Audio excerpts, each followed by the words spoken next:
एक गांव में एक आलसी आदमी रहता था। वह इतना आलसी था कि वह अपना कोई भी काम समय पर नहीं करता था।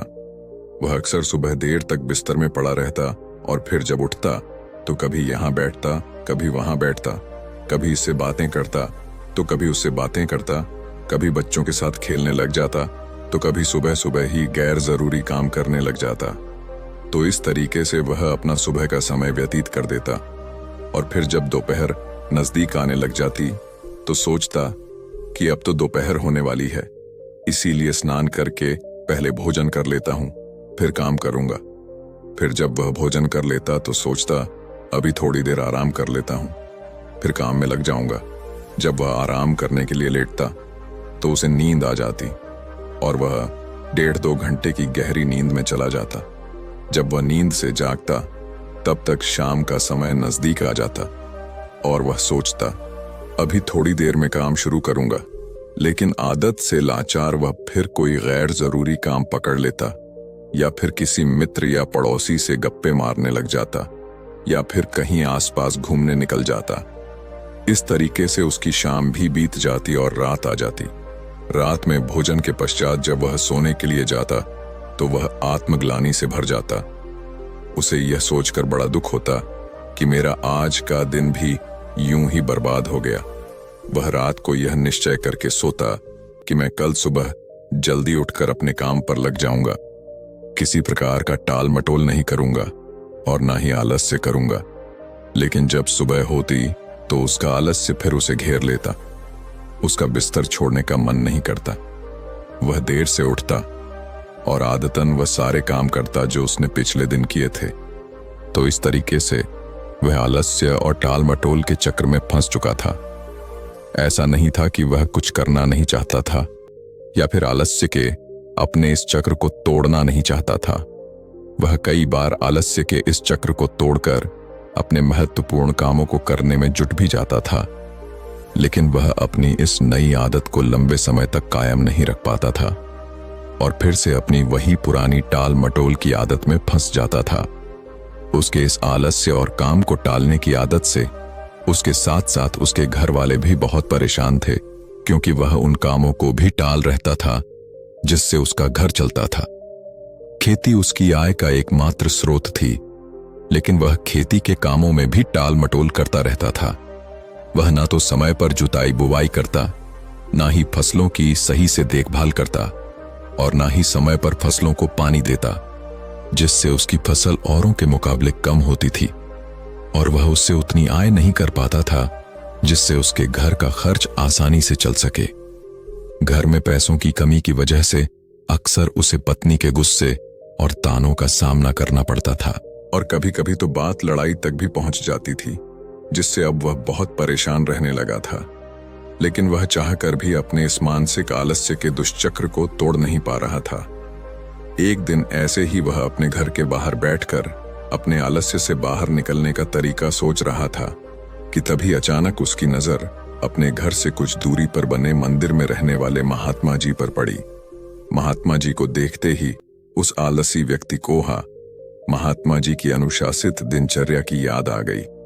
उसने सोचा यह महात्मा जी रोज सुबह 4 बजे से भी पहले उठकर गांव के बाहर की नदी से स्नान करके आ जाते हैं। उसके बाद जब ज्यादातर गांव वासी सो रहे होते हैं तभी अपनी पूजा पाठ और ध्यान इत्यादि के काम में लगे होते हैं, और जब तक गांव वालों की सुबह होती है और वह अपनी दिनचर्या की शुरुआत करते हैं, तब तक यह महात्मा जी अपने मंदिर परिसर के साफ सफाई करके अपने मुख्य दैनिक कार्यों को खत्म कर चुके होते हैं। उसके बाद यह भिक्षा के लिए गांव में जाते हैं और भिक्षा लाकर अपना भोजन भी स्वयं बनाते हैं। भोजन करने के पश्चात यह पूरी दोपहर धर्म ग्रंथों का अध्ययन करते हैं और फिर शाम को मंदिर में आने वाले श्रद्धालुओं के साथ प्रवचन और वार्तालाप भी करते हैं। इसके पश्चात ये शाम की संध्या आरती करके अपना भोजन बनाते हैं और फिर रात में जल्द ही मंदिर के बाकी काम खत्म करके समय पर सो भी जाते हैं। तो आखिर यह इतने अनुशासित और कर्मशील कैसे रह पाते हैं? और यह महात्मा जी तो इतनी व्यस्त दिनचर्या का पालन वर्षों से करते आ रहे हैं। थोड़ी देर तक ऐसे ही प्रश्नों पर विचार करने के बाद वो आलसी व्यक्ति उन महात्मा जी के पास जाकर अपने आलस्य के कारणों का पता लगाने का निश्चय करता है। वह तुरंत ही उस मंदिर में पहुंच जाता है और उन महात्मा जी को प्रणाम करके उनसे विनती भरे स्वर में कहता है, मुनिवर, मैं आपके पास अपनी एक बहुत बड़ी समस्या लेकर आया हूं। महात्मा जी ने कहा, क्या समस्या है तुम्हारी जिसे तुम इतनी बड़ी समझ रहे हो? उस आलसी व्यक्ति ने अपने आलस्य और टाल मटोल की पूरी कहानी महात्मा जी को सुना दी। उसने कहा, मुनिवर, मैं बहुत आलसी हूं और काम को टाल रहता हूं। मैं सुबह देर से सोकर उठता हूं और फिर अपना सुबह का समय गैर जरूरी कामों में बर्बाद कर देता हूं। उसके बाद मैं सारा दिन अपने महत्वपूर्ण कामों को टालते रहता हूं और मेरा पूरा दिन बस यूं ही बर्बाद हो जाता है। और जब रात होती है तो मुझे खुद पर ग्लानि होती है और दुख भी होता है कि मैंने पूरा दिन बस यूं ही बर्बाद कर दिया। लेकिन अगले दिन मैं फिर वही सारी गलतियां दोहराता हूं और समय को बर्बाद करता हूं। मुनिवर, मैं आलस्य और टाल मटोल के बुरे दुष्चक्र में फंस चुका हूं और इससे बाहर नहीं निकल पा रहा हूं। कृपया मुझे अपने इस आलस्य से बाहर निकलने का कोई रास्ता दिखाएं। मैं आपके पास बड़ी उम्मीद लेकर आया हूं।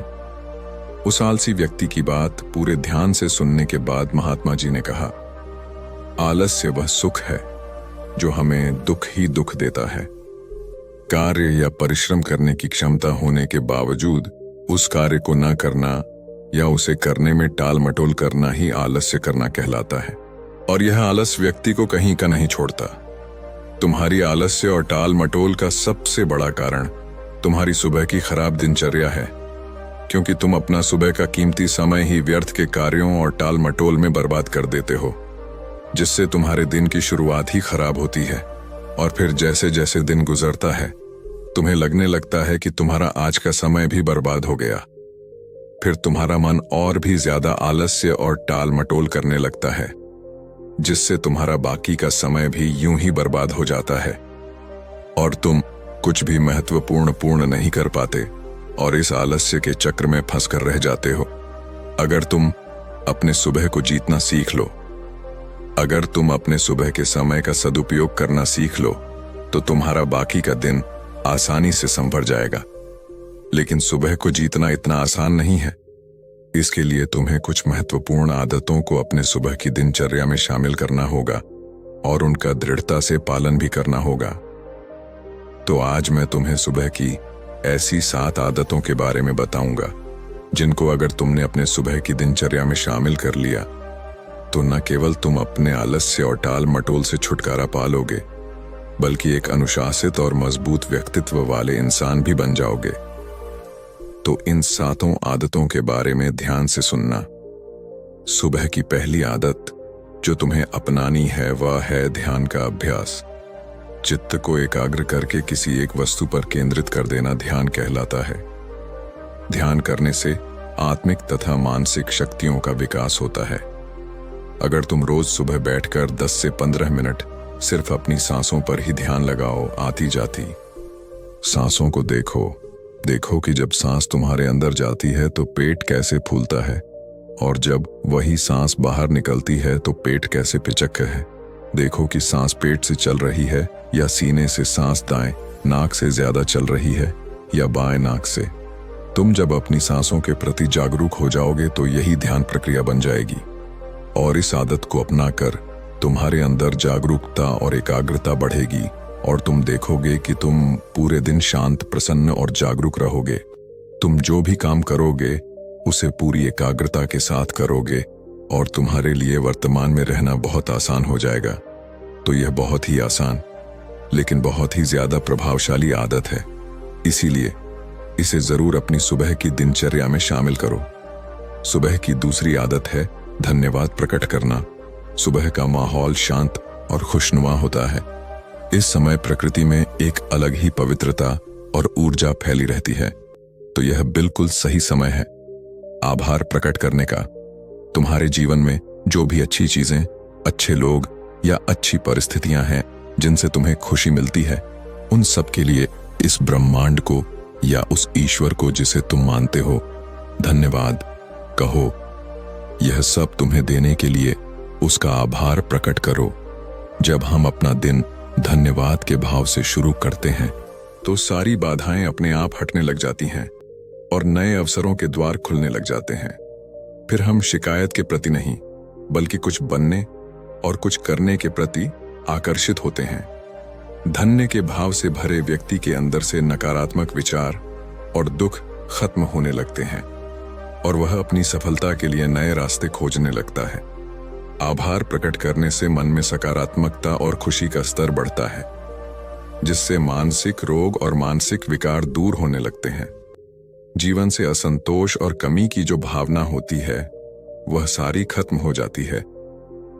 ब्रह्मांड से जितनी भी चीजें मिली हैं उसके प्रति हमारे मन में धन्यवाद का भाव होने से हमें खुशी मिलती है। उसके बाद खुशी की यह तरंगे हमसे निकलकर पूरे ब्रह्मांड में फैलने लगती हैं। खुशी की यह तरंगे हमसे मिलकर आसपास के वातावरण में भी फैलने लगती हैं, जिससे हमारे साथ साथ पूरा ब्रह्मांड खुश हो जाता है। साथ ही आभार प्रकट करने से हम अपने आसपास के लोगों के प्रति हमेशा धन्यवाद से भरे रहते हैं, जिसकी वजह से लोगों की नजर में हमारी जो छवि होती है वह अच्छी हो जाती है। लोग हमको एक अच्छे और भले इंसान के रूप में देखने लगते हैं। इससे यह होता है कि जो भी हमसे मिलता है वह हमारा दोस्त बन जाता है और हमको पसंद करने लगता है। संक्षिप्त में कहे तो रोज धन्यवाद प्रकट करना जीवन में सुख, शांति और समृद्धि के द्वार खोल देता है। इसी तरह तीसरी आदत है व्यायाम। व्यायाम यानी कसरत करना बहुत ही जरूरी है। अपनी सुबह की दिनचर्या में व्यायाम या योगासनों को शामिल करना व्यक्ति को चमत्कारिक रूप से बदल कर रख देता है। नियमित रूप से व्यायाम करने से व्यक्ति का मन बहुत ही प्रसन्न और उत्साहित रहता है। दिन भर शरीर में ऊर्जा बनी रहती है, शरीर मजबूत और आकर्षक बनता है, खाया पिया शरीर पर लगता है। एक नियमित रूप से व्यायाम करने वाला व्यक्ति लोगों की भीड़ में भी सबसे अलग नजर आता है। व्यायाम शरीर की कमजोरी, जकड़न और थकान को दूर करके व्यक्ति के आलस्य को खत्म करता है। साथ ही यह व्यक्ति को अनुशासित भी बनाता है। व्यायाम करने से मानसिक तनाव और चिंता में कमी होती है, क्योंकि ज्यादातर व्यक्तियों को अधिकतर चिंता तो अपने शरीर और स्वास्थ्य को लेकर बनी रहती है।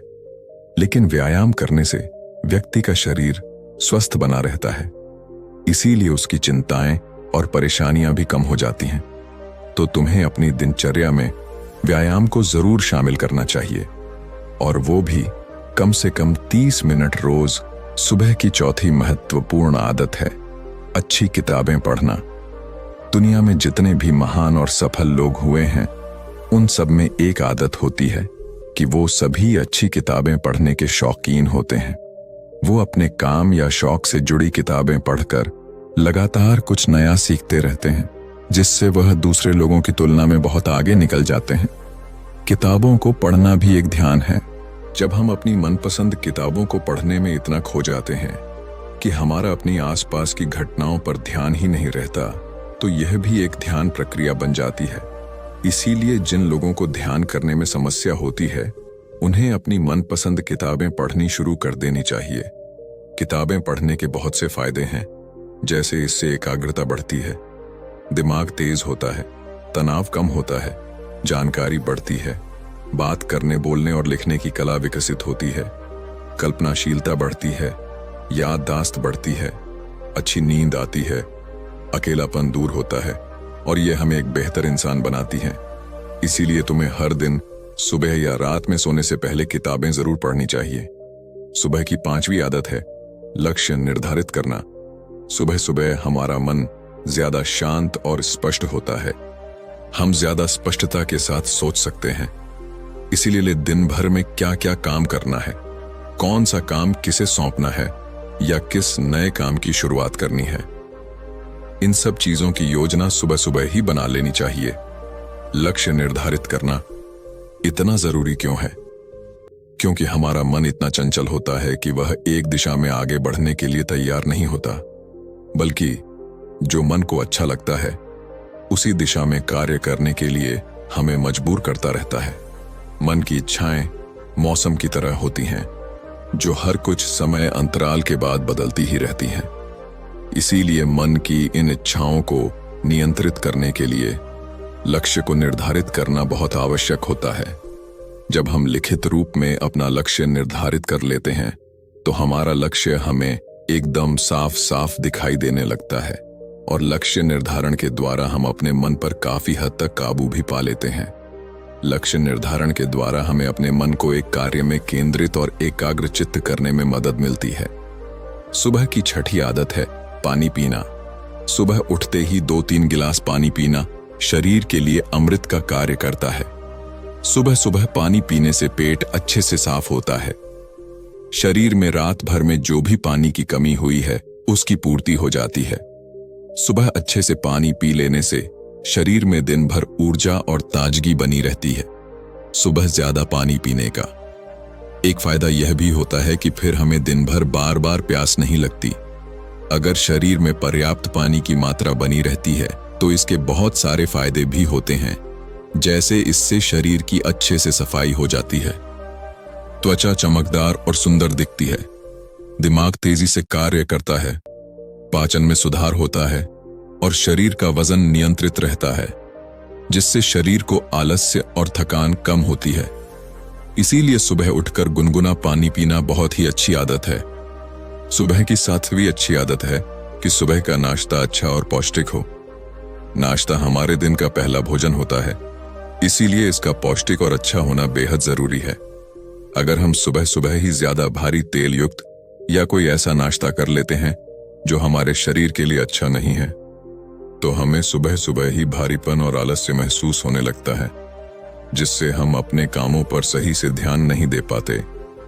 और अगर हम भूख होने के बाद भी सुबह नाश्ता नहीं करते तो फिर हमें कमजोरी, भूख और थकान सताने लगती है, जिसकी वजह से भी हमारा काम पर मन नहीं लगता। इसीलिए अगर हमें सुबह भूख महसूस होती है तो अच्छा और पौष्टिक नाश्ता जरूर कर लेना चाहिए। लेकिन यह जरूरी है कि भूख लगे नाश्ता जबरदस्ती या फिर सिर्फ नियम पूरा करने के लिए नहीं करना है। इतना कहने के बाद महात्मा जी ने अपनी बात समाप्त कर दी और उस आलसी व्यक्ति ने भी महात्मा जी की बातों को ध्यान से सुनने के बाद उन 7 आदतों को अपने सुबह की दिनचर्या में शामिल करने का निश्चय कर वहां से चला गया।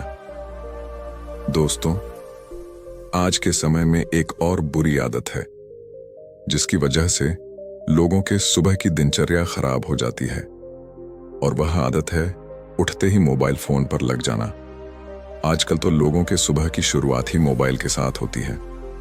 उठते ही सोशल मीडिया पर लग जाते हैं और सुबह के लिए इससे बुरा काम और कुछ हो ही नहीं सकता। आपको सुबह उठने के बाद 1.5 से 2 घंटे तक स्क्रीन को नहीं देखना होता है, इससे दूर रहना होता है। देखिए, मोबाइल हमारी सुविधा के लिए बनाया गया है और यह बहुत अच्छा है, लेकिन अगर यही मोबाइल हमें बीमार और कमजोर बना रहा है तो यह बहुत बुरा है और यह हमारी कमजोरी है, क्योंकि मोबाइल खुद से उछलकर हमारे हाथों में नहीं आता। वह हम ही हैं, वह हमारी ही कमजोरी है जो इससे चिपके रहते हैं और फिर बोलते हैं कि मोबाइल का एडिक्शन छूट नहीं रहा। ऐसे दोष देने से कुछ नहीं होगा। हमें खुद को संभालना और सुधारना होगा, खुद पर नियंत्रण लाना होगा और सुबह के स्क्रीन टाइम को बिल्कुल खत्म करना होगा। ना लैपटॉप, ना टीवी और ना ही मोबाइल। सुबह अलार्म के लिए भी मोबाइल का उपयोग नहीं करना। अलार्म के लिए एक छोटी सी अलार्म घड़ी खरीद लो, क्योंकि किसी भी बहाने से सुबह हाथों पर मोबाइल नहीं आना चाहिए। तो ये थी वो 8 आदतें जिन्हें अगर आप अपनी सुबह की दिनचर्या में शामिल कर लेते हैं तो आपकी सुबह तो शानदार बनेगी ही, साथ ही आप अपनी जिंदगी में बहुत ही सफल और खुशहाल भी रहेंगे। तो दोस्तों, मुझे उम्मीद है कि आपको यह वीडियो पसंद आई होगी और वीडियो में यहां तक बने रहने के लिए आपका बहुत बहुत धन्यवाद। और आगे भी ऐसी मोटिवेशनल वीडियो देखने के लिए इस चैनल बुद्धा इनसाइड वर्ल्ड को सब्सक्राइब करें और इस वीडियो को अपने परिवार के साथ शेयर जरूर करें। तब तक के लिए नमो बुद्धाय।